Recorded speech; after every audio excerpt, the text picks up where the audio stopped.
The Forgotten Doll. The old house had stood empty for almost 20 years. When the Carter family moved in, everyone in the neighborhood warned them about it. "It's just an old house," Mr. Carter laughed. "Ghost stories don't scare me." For the first few weeks, everything seemed normal. Then one Saturday morning, while planting flowers in the backyard, their 8-year-old son, Ben, struck something with his shovel. It was a doll. Its porcelain face was cracked, one eye was missing, and its faded blue dress was covered in dirt. "Can I keep it?" Ben asked. Mrs. Carter frowned. "It's creepy," but Ben insisted, so she washed it and placed it on a shelf in his room. That night, nothing happened. The next morning, however, the doll was no longer on the shelf. It was sitting at the bottom of the stairs. No one admitted moving it. Mrs. Carter placed it back upstairs. The following day, it appeared on the kitchen table. The day after that, it was found sitting in the hallway, facing the front door.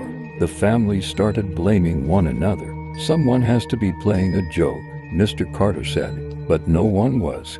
One evening, tired of the strange incidents, Mr. Carter threw the doll into a trash bin several streets away. He watched the garbage truck collect it the next morning. "It's gone," he said with relief. That night, Ben screamed. His parents rushed into his room.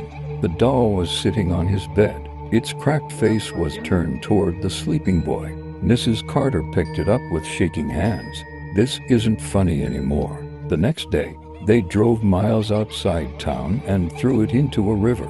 They watched it sink beneath the water. Surely, it was gone forever. The following morning, Mr. Carter opened the front door to leave for work. The doll was sitting on the welcome mat, dry, spotless, waiting. The family became terrified. They locked it inside a wooden box and hid it in the attic. For 3 peaceful nights, nothing happened. Then, on the 4th morning, Ben walked into the kitchen carrying a photograph. "Daddy, who took this?" Mr. Carter looked at the picture. His face turned pale. It showed the entire family asleep in their beds. The photo had been taken the previous night. Standing beside every bed was the doll. Mrs. Carter dropped the picture in horror. They rushed to the attic. The wooden box was still there, locked. Mr. Carter slowly opened it. The box was empty. A faint giggle echoed through the house.